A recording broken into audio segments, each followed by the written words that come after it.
Yeah, so my topic today is we're just going to talk about what does it mean to have endometriosis in adolescents. So I'll give you the outline of the lecture. Next slide, please. And I'm Dr. Aruna Kumari. I'm a consultant gynecologist. I'm the lead for Paediatric and Adolescent Gynaecology at Norfolk and Norwich Hospital, which is a tertiary referral center in Norfolk. So first in this meeting, previous slide, please.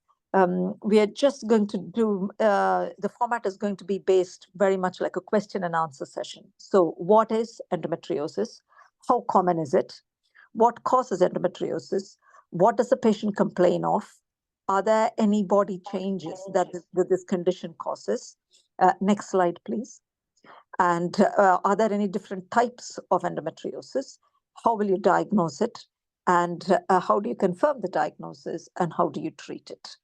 And I have put in the actual medical terminology for each of these nearby.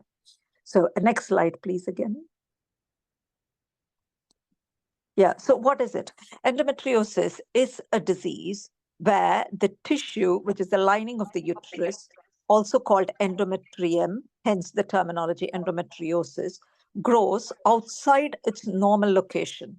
So normally it's meant to be lining the inside of the uterus. So where the same lining is present outside the lining of the uterus, then it is called endometriosis. So common sites are like in the ovary or so, the ovary, the tube, the areas around the pelvis, sometimes bowel also. Next slide, please. Yeah, it is a common problem.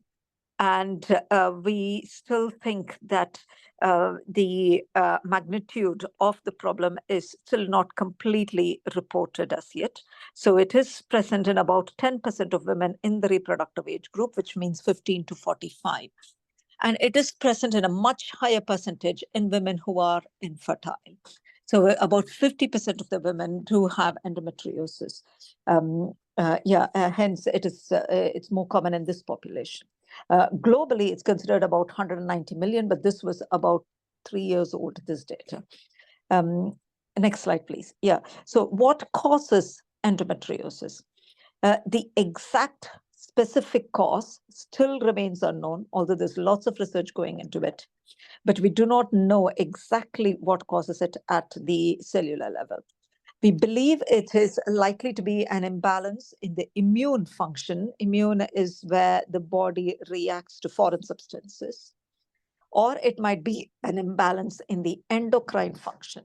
Endocrine glands are important glands for optimal functioning of the human body.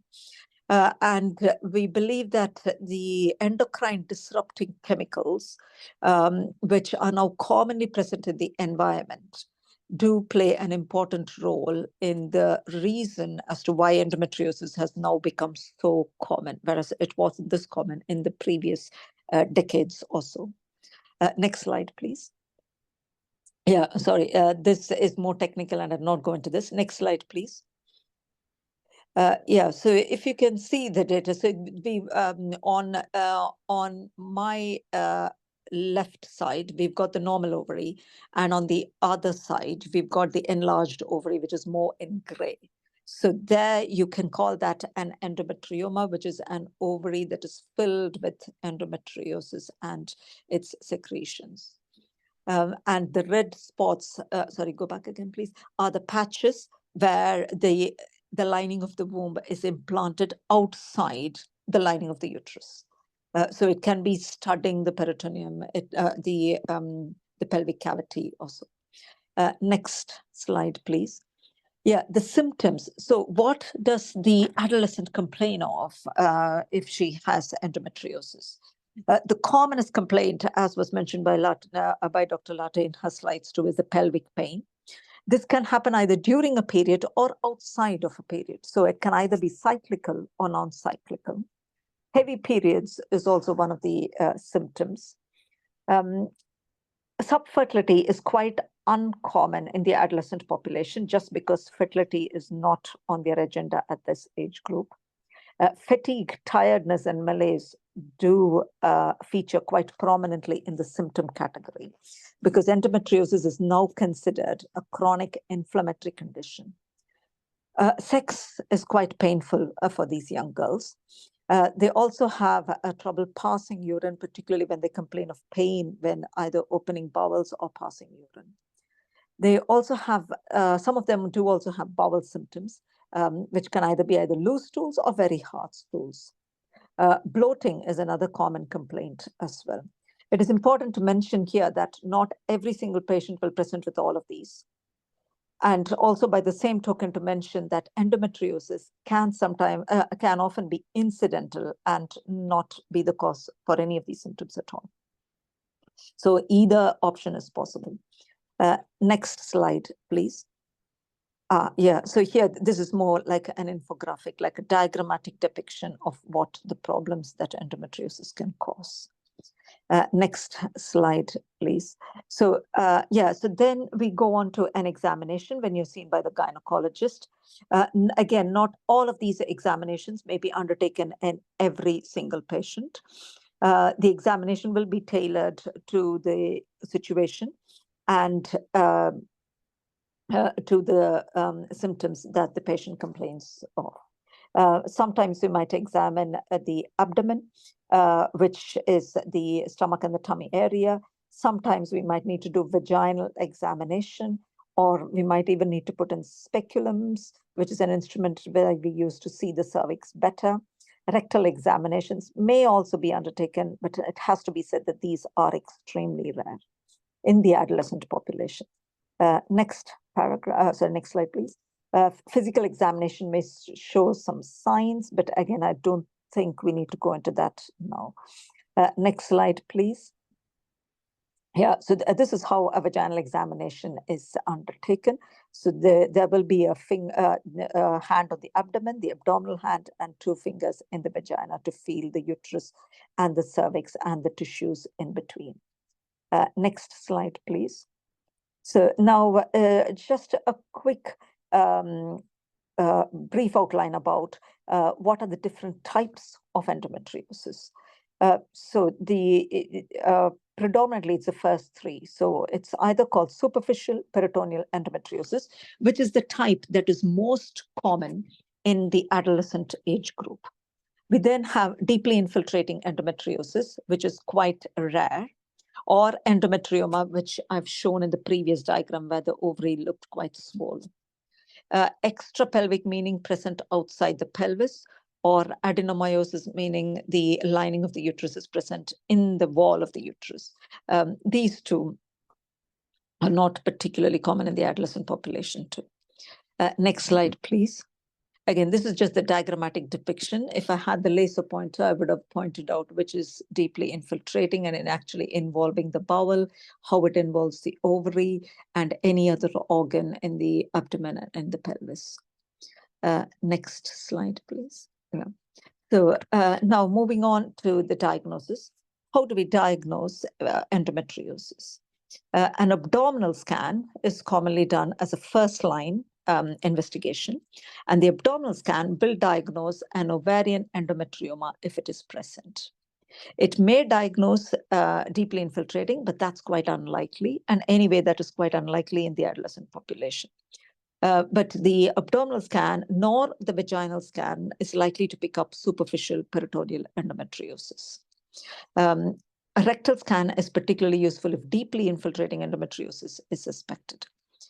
However, now there is greater sensitivity, meaning that the MRI, which is the magnetic resonance imaging, wherein the patient actually goes through a tunnel sort of feature, that's more likely to pick up endometriosis without any of the risks of surgery. Laparoscopy, it is a surgical procedure which is done under general anesthesia, and that is the gold standard for diagnosing superficial peritoneal endometriosis. Next slide, please. Yeah, so this is what the laparoscopy actually involves. This is just a diagrammatic depiction showing how we put in camera and instruments through the abdominal wall into the abdominal cavity, and you can see in red the uterus and the bladder, and you can see in light pink the bowels which are being pushed away to the top of the tummy. Yeah. Next slide, please. So what are the factors influencing treatment? So this perhaps is an important slide because here, not all patients with endometriosis will be treated in exactly the same way. So there are many factors which influence our decision as to what we offer for each particular patient. The first and foremost will be what the patient actually complains of.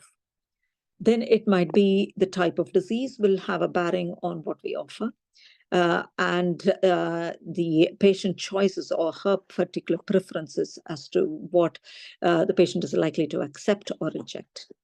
The side effects of our treatment that we propose and the long-term safety, although, like, for example, laparoscopy also may not have immediate problems, but in the long term, it may cause issues with decrease in ovarian reserve also. And finally, cost and availability, although this is not a factor within the NHS setting. Next slide, please. Yeah, this is a picture of a patient undergoing a laparoscopy in the hospital operating theatre. And laparoscopy here can be used both for diagnosis and for treatment of endometriosis. Next slide, please. Yeah, so now just wanted to touch up a little bit more about laparoscopy in this age group in adolescents. So the laparoscopy does have complications, some of which can be quite serious, like injury to the major blood vessels or so. And these serious complications are more common in the adolescent age group. The other common complications, like injury to the bowel or bladder, are more serious just because the patient is more younger. And sometimes endometriosis is often incidental, as I mentioned before, to the symptoms and not the cause for the symptoms. And treatment alone may not be completely effective in pain relief. Further, there is a very high incidence of recurrent surgery. And we do not know what the natural course of endometriosis is, particularly the superficial peritoneal endometriosis, which is more common in the adolescent age group. Is it going to get better with time, or is it going to get worse with time? We do not know the answer to that as yet. So medical hormonal treatment, even after laparoscopy, still remains the mainstay of treatment. Although laparoscopy will be considered as the gold standard for diagnosis, and therefore there may be a delay in the laparoscopy, there's certainly no delay in the treatment if we do offer adequate hormonal treatment. Next slide, please. The medical management, again, most of this was already touched upon by Dr. Latthe in her slides. So I'm not going to go through this in any more detail than that. Next slide, please. And again, with surgical management, just wanted to point out that surgery is not curative. It is cytoreductive, meaning we just remove the lesions or burn off the lesions as and when they are present. But that doesn't prevent the same problem arising again in the future. What we do during surgery, we eliminate the endometriotic lesions either by, as I said, by excising, by removing it, or by burning it off with different modalities. The adhesions, which is the scar tissue, can be divided. The nerve pathways can be interrupted, although this is not what is commonly done in the UK setting. And peritoneal stripping, which used to be done, is no longer recommended in the adolescent population. So we've moved well away from this. Next slide, please. And now the recent advances in the management of endometriosis include many newer medications like the Gynaecologist, drospirenone, and GnRH-like analog, which is an oral medication. And in the surgical front, we have microlaparoscopy or mini laparoscopy. Next slide, please. Next slide, please. Yeah, wherein we actually use much smaller, finer camera, which is just a little bit more thicker than a needle. So the standard laparoscopy is about 1 centimeter. The mini laparoscopy is 0.5 centimeter. And the micro is only 3 millimeters. So this is just to show the distinction in the sizes of the laparoscopes used. Next slide, please. Yeah, and I think, again, this has already been touched upon by Dr. Latthe. There are many charity organizations, and the next slide, please, and many resources that they do offer, including information leaflets, videos, support groups is a useful source of information and knowledge. Next slide, please. Yeah, just want to finish now with the take-home message that with endometriosis, there are many, many unanswered questions. There are huge gaps in our knowledge. And these are only some of the questions that we still don't know the answers to. We do not know, as I mentioned before, whether the endometriosis superficial peritoneal one is a progressive disease, and if so, what causes it to progress. We do not know what is a natural cause of the pain associated with endometriosis. We do not know whether painful periods in the younger age group increase your chances of endometriosis later down the line. We do not know whether early treatment is actually good or whether it actually masks the symptoms. We do not know whether one is better than the other, medical or surgical. And finally, where we now stand, endometriosis cannot be cured. So we do not know whether there'll be something popping up in the future which offers a curative treatment for endometriosis.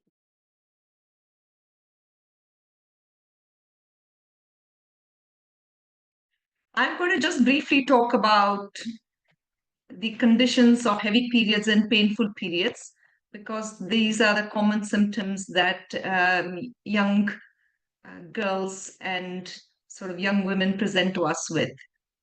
I'm Pallavi Latthe. I work as a consultant gynecologist at the Birmingham Women's and Children's Hospital in Birmingham, and I'm currently the chair of the British Society of Paediatric Adolescent Gynaecology. When we reached out to the Endometriosis UK for some feedback on the leaflet that we are developing for teenagers with endometriosis, this idea was floated, and we were more than happy to engage in an interactive webinar. So I'm going to try and keep my presentation brief so that we have lots of time for question and answers at the end. So hopefully this will work. Yeah. So just a brief background. The first period usually happens between 12 to 13 years of age. The normal cycle is between 2 and 7 days, and it can come between 3 and 6 weeks. By third year after starting the period, the cycles do settle down into a rhythm of 3 to 5 weeks in 60 to 80% of teenagers. And the blood loss, which is normal, is about 1 pad pack per cycle, or 3 to 6 pads per day. And if you're needing more than 1 packet per cycle, then maybe you have got heavier blood loss.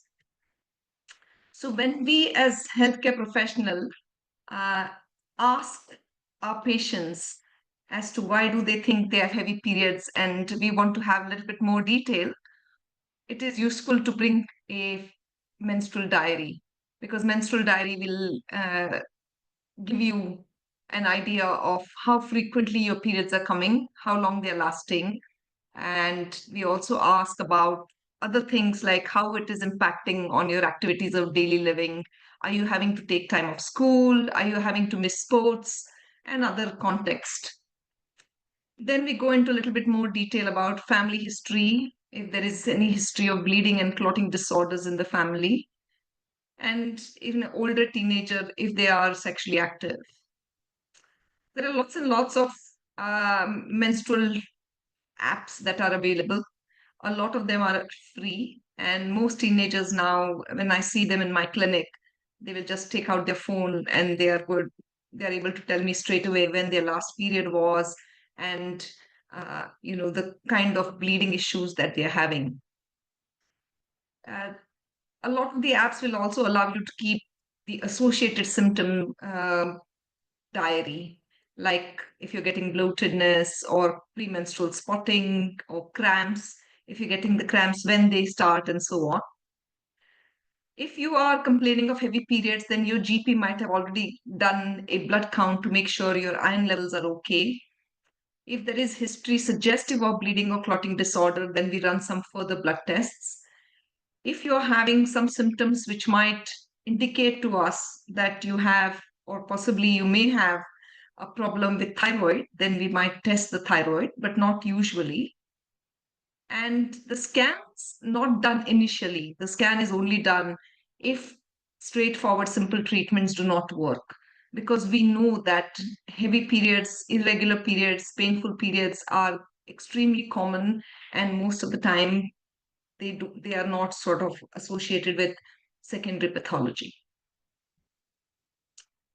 So we might offer different treatments. It could be obviously if the iron count is low, your healthcare provider will ask you to take iron or folate or B12, vitamin D, whatever is deficient. Non-hormonal treatments are extremely common in the younger teenagers. Tranexamic acid is used even in under 12s off license because we have good data from youngsters who have had, say, trauma and they have been given tranexamic acid to stop the bleeding. It is safe. Mefenamic acid or ibuprofen like medication is used very, very commonly for period cramps. So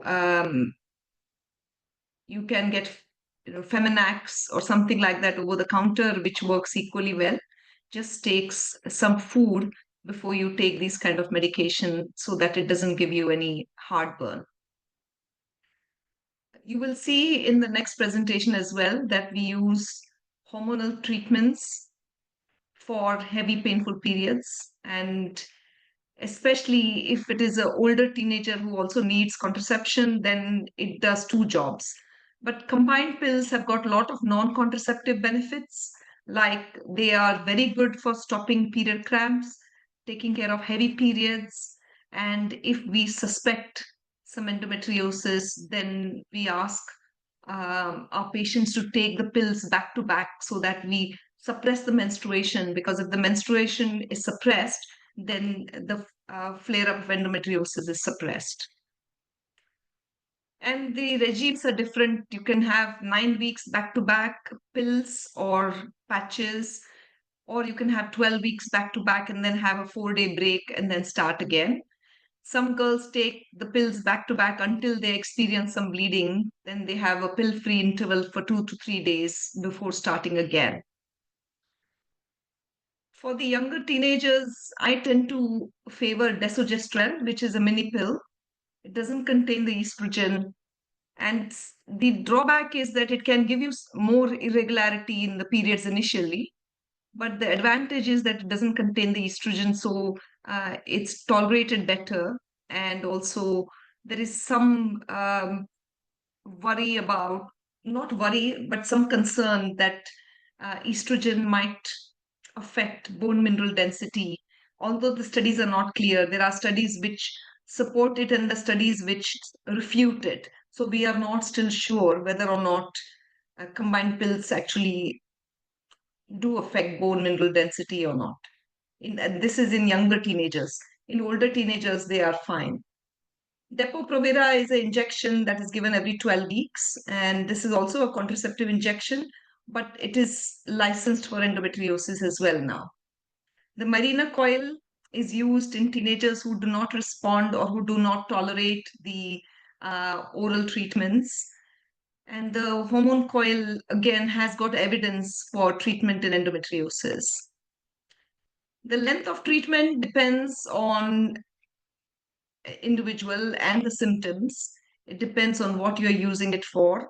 And so a lot of the times, if say you have suspected or proven endometriosis, then we say that you take some kind of hormonal suppression until such time as when you're ready to try for a family, basically.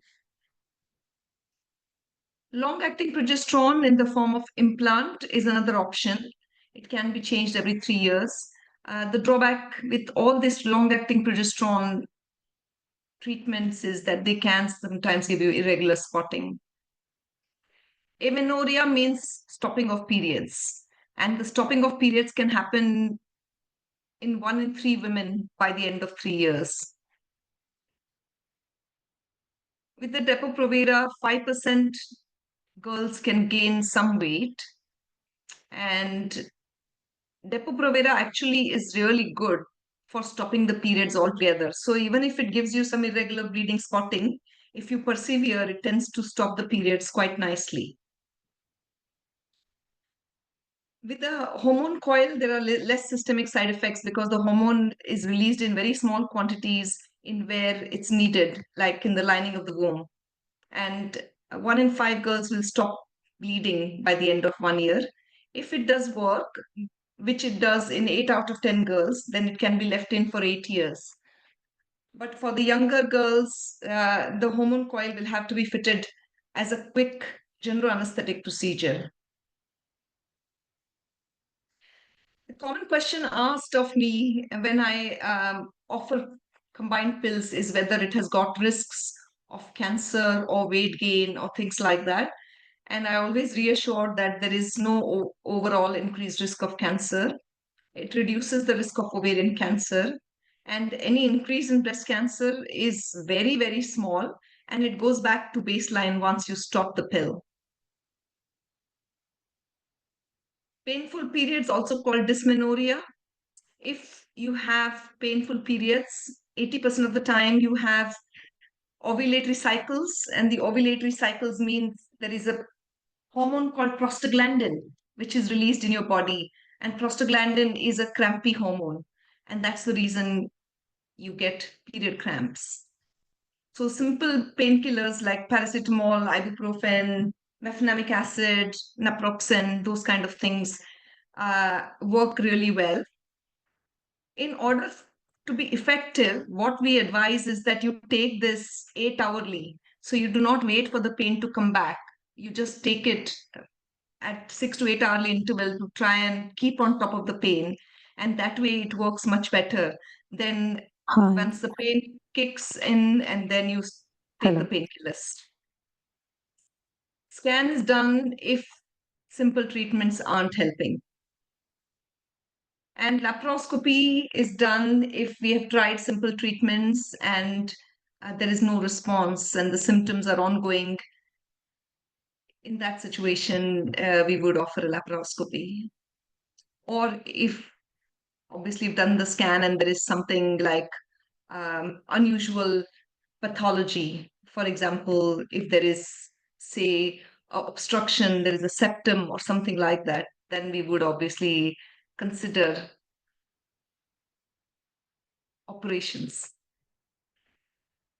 Sometimes we also use MRI scans, especially if this ultrasound scan is showing some telltale signs of endometriosis, or if we are not sure of what we are seeing on abdominal scans. In that situation, we can offer MRI scan. And unfortunately, the MRI scan doesn't pick up very mild endometriosis or powder spot endometriosis. So laparoscopy is still the gold standard. So there is now images coming up, some laparoscopic pictures coming up. So please don't get alarmed. If you want to look away, you can. But if you see here, this is the kind of picture that we see in laparoscopy, that there can be retrograde menstruation, the blood which is supposed to be coming out, some of that goes into the belly and causes inflammation and scarring. And this scarred areas, they release a lot of chemical substances which are inducing pain and inflammation and give rise to scarring. So generally what happens is that if you have period cramps, you see the GP for prescription for hormonal or non-hormonal treatments. You try each treatment for 3 cycles. And if things are not helping, then you get referred to an adolescent gynecologist. What we have found in literature is that almost 38% of teenagers who have chronic pelvic pain, which is not responding to simple treatments, may have some degree of endometriosis. So for the period cramps, what works? What definitely works from the literature is non-steroidal anti-inflammatory medications like the ibuprofen, mefenamic acid, naproxen. Combined pills definitely work, and topical heat. What might work or what is likely to be beneficial? So there are studies, but the studies are weak in nature, so we cannot say for sure, but they might work. Acupressure, combination of paracetamol with ibuprofen, high frequency TENS stimulation. So, you know, the TENS machine that you get for labor pains, that kind of TENS machine. There is some evidence that vitamins like thiamine or vitamin E may help with the period cramps. Exercise is known to release some endorphins. Endorphins are your body's own painkiller hormones. And so there is some evidence to suggest that exercise is beneficial in period cramps. Although you might ask me, you know, if I'm in pain, how am I supposed to exercise? But this is also talking about exercise the rest of the month. Endobelly. Endobelly is a phenomenon that happens because of bloating and other gastrointestinal symptoms from the prostaglandins which are released. And you can get diarrhea or you can get constipation, you can get bloatedness, and that can cause a lot of discomfort. So, apart from trying the above, which is the painkillers and rest and topical heat and so on, some girls might find that uh, avoiding certain processed foods, red meat, um, sometimes gluten can help. Drinking peppermint teas suggested by some people, although there is no definite evidence for it. These are some of the resources. The BritSPAG is going to put on its website leaflet very soon, but there are some good resources available. One of them is from Center for Young Women's Health. There is general information which is pitched at the right level for young women. So you can signpost your daughter to this resource. And there is one from the North American Society for Pediatric Adolescent Gynaecology.